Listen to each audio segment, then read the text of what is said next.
Hello and welcome. I just wanted to take some time here to go over some of the props that are commonly used in yoga.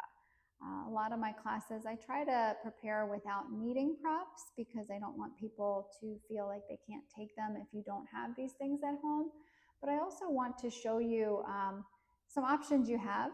Some of them are really inexpensive and maybe a nice addition to your setup.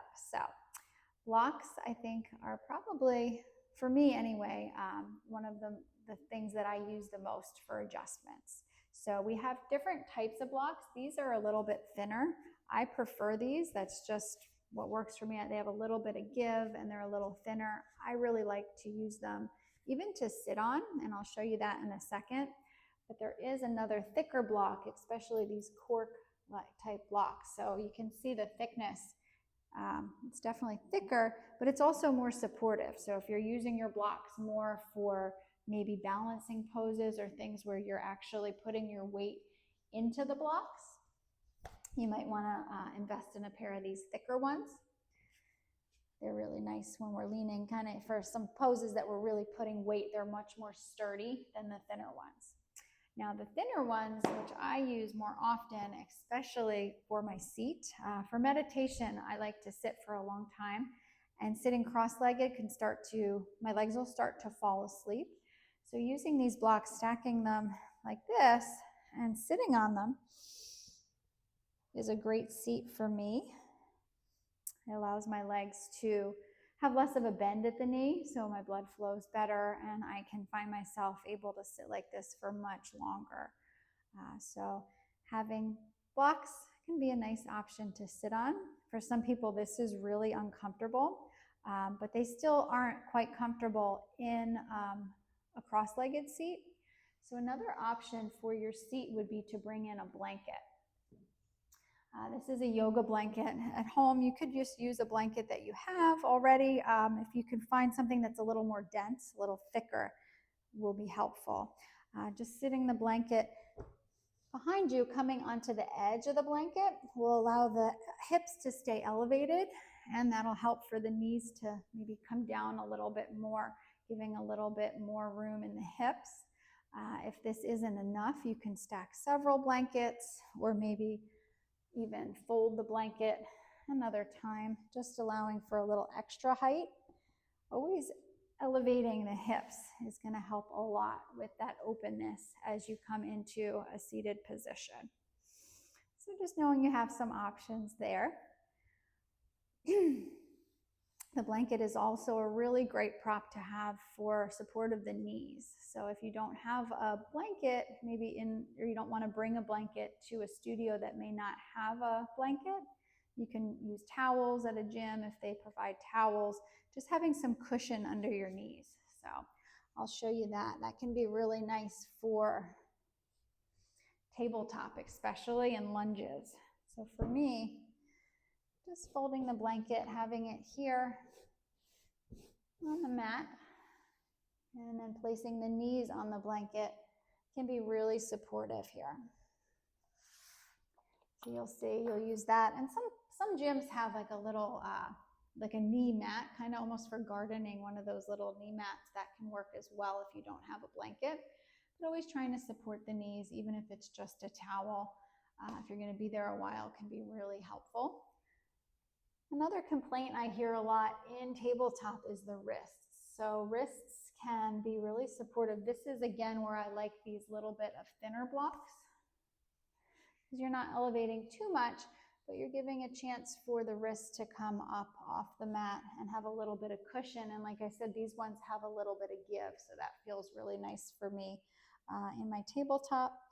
Another option, if you don't have any props available, is just rolling the side of your mat over maybe once or twice, and then letting the heels of the hands rest on the mat, and then letting the fingertips fall off. So that takes some pressure off of the wrists as well. So just a few options there for the wrists that can feel really nice. Some other props that I have here to show you, get that out of the way, is a yoga strap. A yoga strap is a great way to bring body parts together that may not quite reach or connect. So a lot of yoga, some people think it's flexibility, and sometimes it is, but sometimes it's just your proportions. Like my arms are very long, so I have no problem reaching to my toes. But for some people, if you have longer legs and shorter arms, it's just not going to happen. So having that strap can make that connection. So wrapping the strap around the soles of the feet and then allowing you to hinge forward, but have something to grip onto, something for leverage to bring that chest down a little bit lower, but also keep a nice flat back. So sometimes we round as we try to reach and get out of alignment. So if our goal is to have that flat back in the pose, you're much more able to do that here using that strap. Another great place for the strap is when you're reclined on your back. Same thing, maybe just having the feet up overhead. It's hard to hold them there, but having that strap can allow assistance to hold the feet over the head. Also can allow for some stretching. Sometimes with one leg down and one leg up, we can pull the strap in toward us. And we don't want to put too much pressure on the arms. We're really using the weight of the arms is going to give us that pull here. And then you can also open up to the side, using the elbow for support, letting the leg fall over to the side.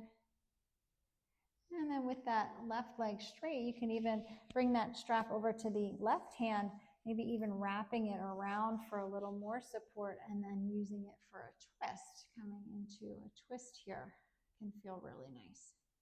So just some options with your strap on the legs.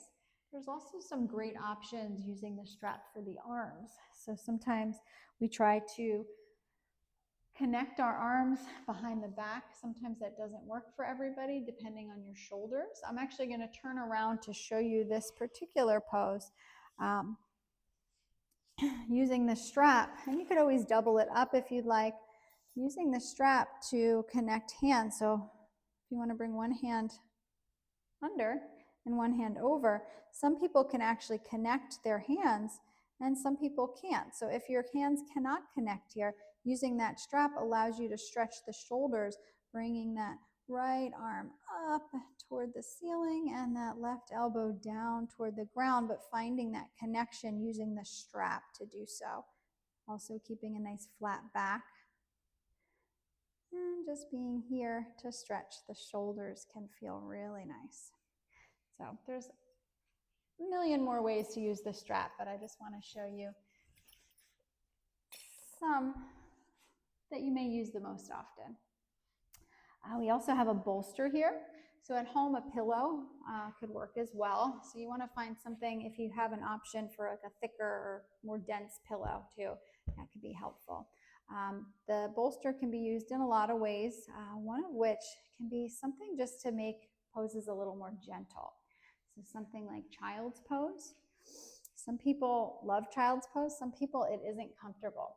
So just spreading your knees a little bit wider, pulling the bolster in between, or the pillow in between your legs, and then just giving yourself a place to rest.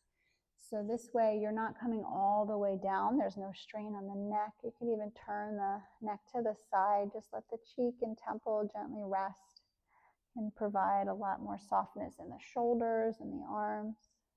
And just allow you to get into the hips, into your child's pose without feeling any strain or stress, if that's the case for you.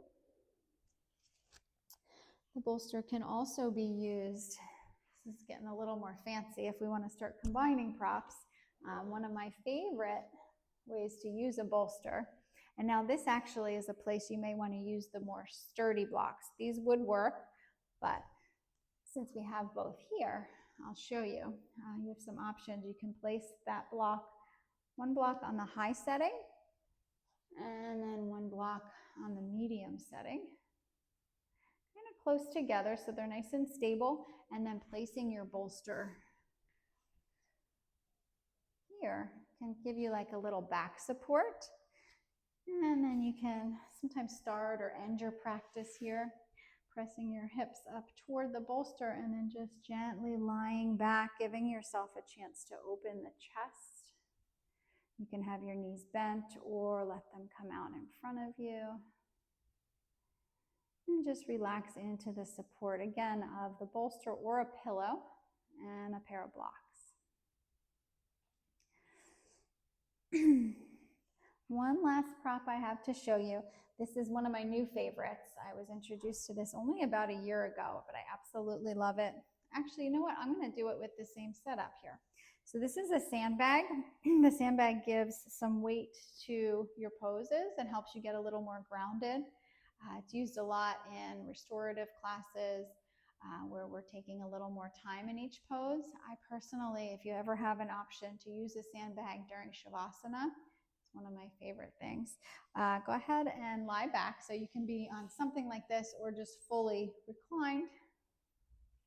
And then you can place the sandbag just on the hips, right? Kind of adjusting it. You'll feel where it feels comfortable for you. And it just provides a little extra weight, feeling more grounded. It's also really good for just kind of being aware of your breath. So as your breath and your belly moves into the sandbag, you just have that little extra reminder of the movement, of the sensation, just a little bit, something more to just focus on as you're reclining and resting and being. So sandbag is definitely, there's many more uses for this as well, but this is the most common and my current favorite. So I wanted to share that with you. Before we finish up, I just want to show a few standing options with blocks. Like I said, blocks are something I use a lot in class. And I'll go ahead and use, well, I'll use my favorites. So we'll come up to stand and I'll show you blocks for a few options. So something as simple as a forward fold. You may not want to come all the way down to the ground. Blocks bring the ground up to you. But what's nice about them is they have 3 settings. So if this feels like you're not getting any stretch, you could always come to the medium setting. And if that still feels like a little too much, you can come to the lowest setting. Just having a place to place your palms that's not all the way down on the ground.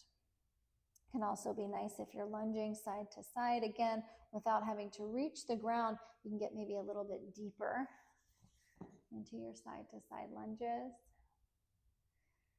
Using them as an extension of your arms. I like blocks a lot in Warrior 3. So if you're trying Warrior 3, which would be a balancing pose where your hands are up overhead, maybe supporting yourself on blocks, giving yourself a chance to work your alignment in the pose and have a place to rest the hands instead of focusing on that full balance. You can kind of get halfway there and get into the pose with blocks.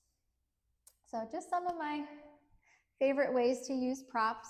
I highly encourage them. I'm always reminding people in class that they have options, especially if the props are provided at the studio or the gym. So I just wanted to give you a little overview and some more options on how to use blocks and props, all the props. But if you have any questions, you can always feel free to comment. I'm pretty good at looking at those and answering any questions. If there's anything else you'd like to see, just let me know. Thanks as always for joining me. Enjoy the rest of your day, and namaste.